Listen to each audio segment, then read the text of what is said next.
ಎಲ್ಲರಿಗೂ ಅಹಲ್ಯ ಯೂಟ್ಯೂಬ್ ಚಾನಲ್ಗೆ ಸ್ವಾಗತ. ಎಷ್ಟು ಕ್ರಿಸ್ಪಿ ಆಗಿರುವಂತಹ ಆನಿಯನ್ ಮಸಾಲ ದೋಸೆ ಹೇಗ್ ಮಾಡೋದು ಅಂತ ನೋಡೋಣ.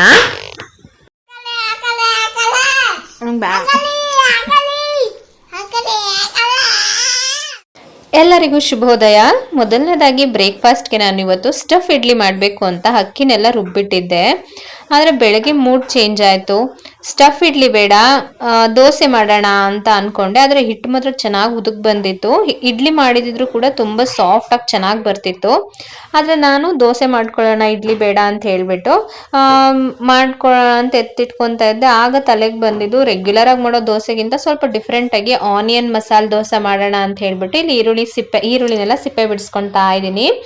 ಎಲ್ಲರಿಗೂ ಈರುಳ್ಳಿ ಸಿಪ್ಪೆ ಬಿಡಿಸೋದು ಕಷ್ಟಕರವಾಗಿರುವಂತಹ ಕೆಲಸ ಅಲ್ವಾ? ನನಗೂ ಹಾಗೇನೆ. ನಿಮಗೂ ಹಾಗೇನಾ? ಕಮೆಂಟ್ ಮಾಡಿ, ಈರುಳ್ಳಿ ಬಿಡಿಸೋದು ಎಷ್ಟು ಕಷ್ಟ ಇಷ್ಟ ಅಂತ.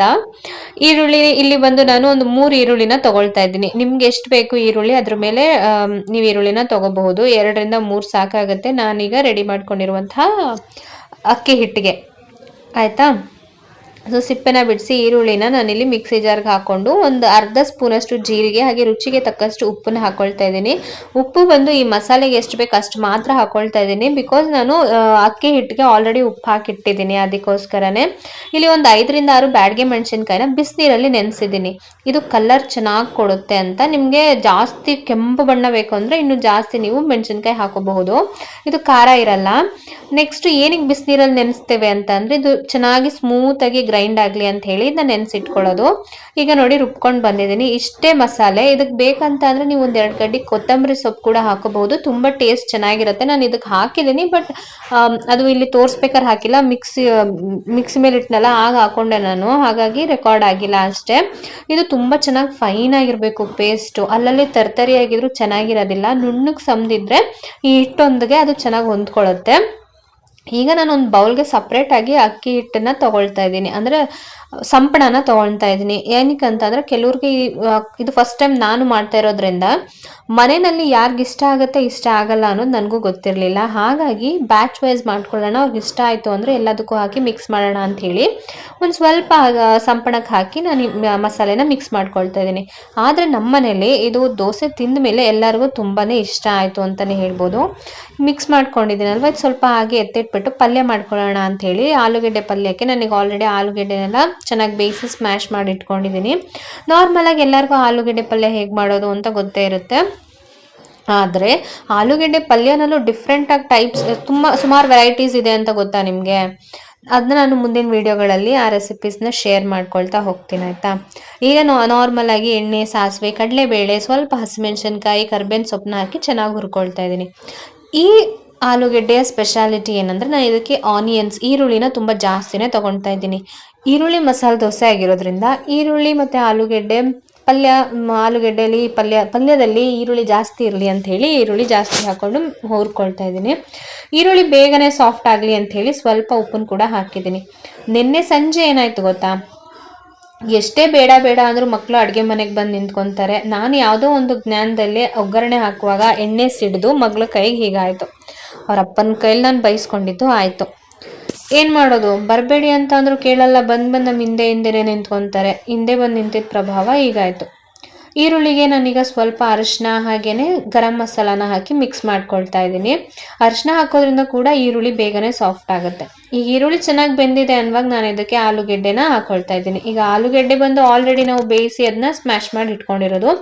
ಆಲೂಗೆಡ್ಡೆ ತುಂಬ ನುಣ್ಣಗಾಗೋವರೆಗೆ ನಾವು ಅದನ್ನು ಸ್ಮ್ಯಾಶ್ ಮಾಡಬಾರ್ದು. ಸ್ವಲ್ಪನೇ ಅಲ್ಲಿ ಆಲೂಗೆಡ್ಡೆ ನಮಗೆ ಸಿಗ್ತಾ ಇರಬೇಕು. ಸೊ ನಾನು ಮೊದಲು ಬರೀ ಈರುಳ್ಳಿ ಬೇಗ ಸಾಫ್ಟ್ ಆಗಲಿ ಅಂತ ಉಪ್ಪು ಹಾಕಿದ್ದೆ. ಈಗ ಆಲೂಗೆಡ್ಡೆ ಪಲ್ಯಕ್ಕೆ ಎಷ್ಟು ಬೇಕೋ ಅಷ್ಟು ಉಪ್ಪನ್ನು ಹಾಕಿ ಒಂದು 2 ರಿಂದ 3 ಸ್ಪೂನ್ ಆಗುವಷ್ಟು ನೀರನ್ನು ಸೇರಿಸ್ಕೊಳ್ತಾ ಇದ್ದೀನಿ. ತುಂಬ ಹೆಚ್ಚಿಗೆ ನೀರು ಹಾಕೊಳ್ಳೋದು ಬೇಡ. ಅದು ಪಲ್ಯ ಡ್ರೈ ಆಗಿರಬೇಕು. ಹಾಗಾಗಿ ಒಂದು 2 ರಿಂದ 3 ಸ್ಪೂನ್ ಸಾಕಾಗುತ್ತೆ.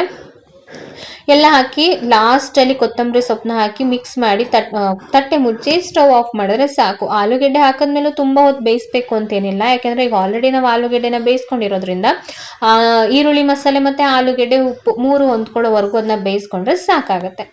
ನೆಕ್ಸ್ಟ್ ಈಗ ದೋಸೆ ಹಾಕುವಂಥ ಸಮಯ. ಎಷ್ಟು ಕ್ರಿಸ್ಪಿಯಾಗಿ ಬಂದಿತ್ತಂದರೆ ದೋಸೆ ನನಗಂತೂ ಫೇವ್ರೆಟ್ ಆಗೋಯ್ತು. ರೆಗ್ಯುಲರ್ ಆಗಿ ನಾವು ನಾರ್ಮಲ್ ದೋಸೆ ತಿಂದು ತಿಂದು ಬೋರ್ ಆಗಿರುತ್ತಲ್ವಾ, ಈ ರೀತಿ ಡಿಫ್ರೆಂಟ್ ಆಗಿ ಮಸಾಲೆಗಳನ್ನ ಹಾಕೊಂಡು ಮಾಡೋದ್ರಿಂದ ಚೆನ್ನಾಗಿರುತ್ತೆ. ಈಗ ನೀವೇ ಯೋಚನೆ ಮಾಡಿ, ಈರುಳ್ಳಿನ ಸಣ್ಣದಾಗಿ ಕಟ್ ಮಾಡಿ ಇದ್ರ ಮೇಲೆ ಈರುಳ್ಳಿ ಹಾಕಿ ಬೇಯಿಸೋದು ಅಷ್ಟು ಚೆನ್ನಾಗಿರಲ್ಲ ಈರುಳ್ಳಿ ದೋಸೆ. ಆದರೆ ಈ ರೀತಿ ರುಬ್ಬಿ ಮಾಡೋದು ಸೂಪರ್ ಆಗಿರುತ್ತೆ ಗೊತ್ತಾ. ಅದೊಂಥರ ಮಸಾಲೆ ದೋಸೆ ಟೇಸ್ಟ್ಗಿಂತ ಚೆನ್ನಾಗಿತ್ತಿದು. ನನ್ನ ಮಗಳು ಹೇಳ್ತಾ ಇಲ್ಲ, ಅಮ್ಮ ಪಲ್ಯ ಸಾರು ಸಾಗು ಏನು ಬೇಡ, ಈ ದೋಸೆ ಹಾಗೆ ತಿನ್ಕೋಬಹುದು ಅಂತ. ಅಷ್ಟು ಚೆನ್ನಾಗಿತ್ತು. ನೀವಿಲ್ಲಿ ನೋಡ್ತಾ ಇರ್ಬೋದು ಎಷ್ಟು ಕ್ರಿಸ್ಪಿಯಾಗಿ ಬಂದಿದೆ ಅಂತ. ಅಷ್ಟೇ ಟೇಸ್ಟಿಯಾಗಿ ಕೂಡ ಇರುತ್ತೆ. ಒಂದ್ಸತಿ ಟ್ರೈ ಮಾಡಿ ನೋಡಿ. ದಿನ ಏನು ಏನು ಒಂದು ಬ್ರೇಕ್ಫಾಸ್ಟ್ ಮಾಡೋದು, ತಿಂಡಿಗೆ ಮಾಡೋದು ಅಂತ ಯೋಚನೆ ಮಾಡೋರು ಒಂದೊಂದು ದಿನ ಈ ರೀತಿ ಮಾಡಿ ನೋಡಿ. ಮನೆಯಲ್ಲೂ ಒಂಥರ ಚೇಂಜಸ್ ಇರುತ್ತೆ, ಟೇಸ್ಟ್ ಚೆನ್ನಾಗಿರುತ್ತೆ. ಮನೇಲಿ ನಿಮ್ಮನ್ನ ಹೊಗಳೋದು ಕೂಡ ಗ್ಯಾರಂಟಿ. ಇದೇ ರೀತಿ ಎಲ್ಲ ದೋಸೆ ಹಿಟ್ಟನ್ನು ಕೂಡ ದೋಸೆ ಮಾಡಿಕೊಂಡೆ. ಹಿಟ್ಟು ಖಾಲಿಯಾಗಿ ಮತ್ತೆ ಇನ್ನೊಂದು ಸರ್ತಿ ಸಂಪಣಕ್ಕೆ ಅದೇ ಮಸಾಲೆ ಇತ್ತಲ್ಲ ಇಟ್ಕೊಂಡಿದ್ನಲ್ವ ಸ್ವಲ್ಪ, ಅದನ್ನು ಹಾಕಿ ಮತ್ತೆ ಮಿಕ್ಸ್ ಮಾಡಿಕೊಂಡು ನಾನು ದೋಸೆ ಹಾಕ್ಕೊಂಡೆ. ಚೆನ್ನಾಗಿತ್ತು. ಪ್ರತಿಯೊಂದು ದೋಸೆನೂ ಇದೇ ರೀತಿ ಮಾಡ್ಕೊಳ್ತಾ ಹಸ್ಬೆಂಡಿಗೆ ಕೊಡುವಾಗ ದೋಸೆಗೆ ಸ್ವಲ್ಪ ಮೇಲ್ಗಡೆನೇ ಆಲೂಗಡ್ಡೆ ಪಲ್ಯನ ಹಾಕಿ ಅದು ಫೋಲ್ಡ್ ಮಾಡಿ ಹೋಟೆಲ್ ರೀತಿ ಕೊಟ್ಟೆ. ಅವ್ರು ತಿನ್ಬಿಟ್ಟು ಚೆನ್ನಾಗಿದೆ ಚೆನ್ನಾಗಿಲ್ಲ ಅಂತ ಹೇಳಿ ಅಂತ ಅಂದರೆ ಎಷ್ಟು ಸತಾಯಿಸ್ತಿದ್ರು ಗೊತ್ತಾ ನನಗೆ. ಏನು ಮಾಡೋಕ್ಕಾಗಲ್ಲ. ನೋಡಿ ಎಷ್ಟು ಚೆನ್ನಾಗಿ ಕ್ರಿಸ್ಪಿಯಾಗಿ ಚೆನ್ನಾಗಿ ಕಾಣಿಸ್ತಾ ಇದೆ ಅಲ್ವಾ. ಕಲರ್ ಕೂಡ ತುಂಬ ಚೆನ್ನಾಗಿದೆ. ನಿಮ್ಗೆ ಇನ್ನೂ ಜಾಸ್ತಿ ರೆಡ್ ಬೇಕು ಅಂತ ಅಂದರೆ ಅದು ಗುಂಟೂರು ಮೆಣಸಿನ್ಕಾಯಿ ಏನಿದೆ ಅಲ್ವಾ, ಅದನ್ನ ನೀವು ಇನ್ನೊಂದು 2-3 ಜಾಸ್ತಿ ಹಾಕೋಬೋದು, ಚೆನ್ನಾಗಿರುತ್ತೆ.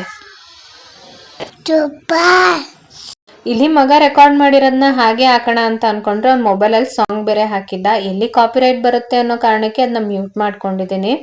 ಚೆನ್ನಾಗಿದೆ ಚೆನ್ನಾಗಿಲ್ಲ ಅಂತ ಹೇಳಿ ಅಪ್ಪ ಅಂತ ಅಂದರೆ ಚೆನ್ನಾಗಿಲ್ಲ ಅಂತಾನೆ ಅನ್ಕೊಂಡು ಕೊನೆಗೆ ಚೆನ್ನಾಗಿದೆ ಅಂತ ಹೇಳಿದ್ರು. ದೋಸೆ ಹೆಂಗೈತೆ ರೀ? ಚೆನ್ನಾಗಿಲ್ಲ ಪ್ಲೀಸ್ ಹೇಳ್ರಿ. ಪ್ಲೀಸ್ ನನ್ ಪ್ಲೀಸ್ ದೋಸೆ ಹೆಂಗೈತೆ ನಿಜ ಹೇಳ್ಬೇಕು. ಹೆಂಗೈತೆ ಮನೆ? ಹೆಂಗೈತೆ? ಸೂಪರ್. ತಿಂಡಿ ಎಲ್ಲ ತಿಂದ ಮೇಲೆ ಇವ್ರ ಆಟಗಳು ನೋಡಿ ಹೆಂಗಿದೆ ಅಂತ. ಕೈ ಹಿಂಗನ್ನು, 2 ಕೈ ಹಿಂಗನ್ನು. ಇಲ್ಲಿ ನೋಡು, ಮೊಬೈಲ್ ನೋಡ್ಕೊಂಡು ನಾನು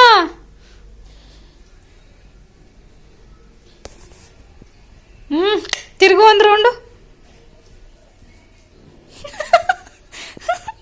ಈಗ ಹಿಂಗೆ ತಿರ್ಗು. ಓಕೆ.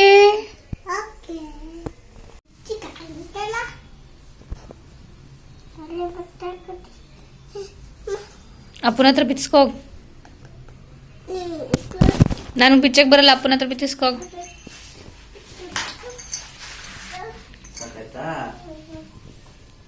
ಈಗ ಮಗನ್ನ ಯಾಮರ್ಸಿ ಬ್ಯಾಗ್ ತಗೊಂಡು ಕ್ಲಾಸ್ಗೆ ಹೋಗೋಣ ಅಂತ ಕೆಳಗಡೆ ಬಂದೆ. ಅವನಿಗೆ ಸ್ಲಿಪ್ಪರ್ ಸೌಂಡ್ ಗೊತ್ತಾಗಿ ಅಮ್ಮ ಅಮ್ಮ ಅಂತ ಕೂಕೊಂತಿತ್ತು ಪಾಪಚ್ಚೆ.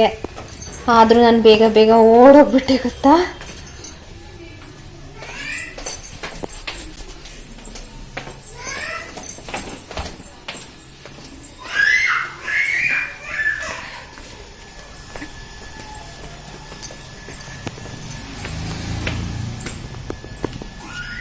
ಅಲ್ಲಿಂದ ಕ್ಲಾಸಿಗೆ ಬಂದೆ. ಮಿಕ್ಕಿದ್ದಂಥ ವರ್ಕ್ ಏನಿತ್ತು ಬ್ಲೌಸ್ ಅದನ್ನ ರೆಡಿ ಮಾಡ್ತಾ ಇದ್ದೆ. ಆದರೆ ಇವತ್ತು ಕ್ಲಾಸ್ಗೆ ಯಾರು ಬಂದಿರಲಿಲ್ಲ, ನಾನು ಮತ್ತೆ ಈ ಹುಡುಗಿ ಇಬ್ಬರೇ ಇದ್ದಿದ್ದು. ಅಲ್ಲಿಂದ ಮನೆಗೆ ಬಂದೆ. ಎಲ್ಲಿಗೆ ಎಸಿತಾ ಇದ್ದೀನಿ ನೀನು ಎಲ್ಲನೂ?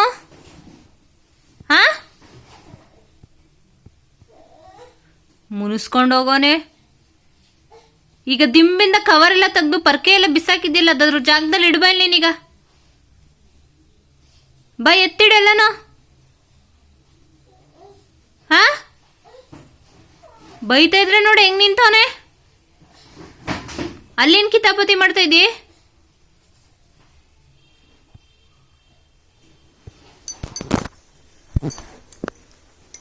ಅಕ್ಕನ್ ಬ್ಯಾಗ್ ಚೆಕ್ ಮಾಡಬೇಡ, ಎದ್ರೆ ಹೊಡಿತಾಳೆ. ಸುಮ್ಮನೆ ಬಾ ಬಾ ಅಂತ ಹೇಳ್ತಾ ಇರೋದು. ಬಾ.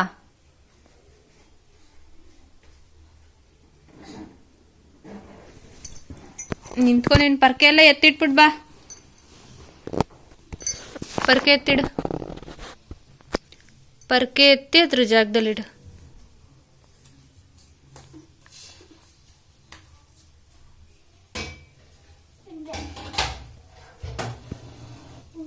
ಇಟ್ಟಾ? ಆ ಡಬ್ಬ ತಗೊಂಡೋಗಿ ಅಡುಗೆ ಮನೇಲಿಡು. ಅಲ್ಲಿ ಬಾಕ್ಸು, ಆ ಬಾಕ್ಸ್ ತಗೊಂಡೋಗಿ ಅಡುಗೆ ಮನೇಲಿ ಇಟ್ಟು ಬಾ.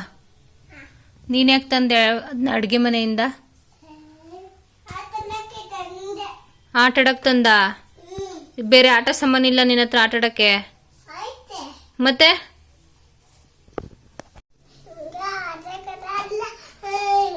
ಸ್ವಲ್ಪ ತಲೆ ಬೊಗ್ಸು. ಏನದು ತಲೆ ಮೇಲೆ ಇಟ್ಕೊಂಡಿರೋದು? ಏನದು? ಅಕ್ಕನ ಟೈ ಕಿತ್ತಾಕ್ತಾ? ಕಬೋರ್ಡ್ ಬಾಗ್ಲು ಮುಚ್ಚು. ನಿಧಾನ ಕಣೋ, ನೋಡಿ.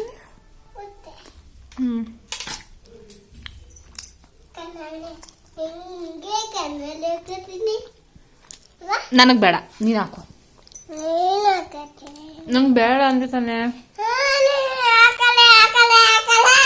ನಂಗೆ ಬೇಡ, ಅದು ದೊಡ್ಡದಾಗ್ಬಿಡುತ್ತೆ, ಚಿಕ್ಕದು ಅದು ಮಡಗು.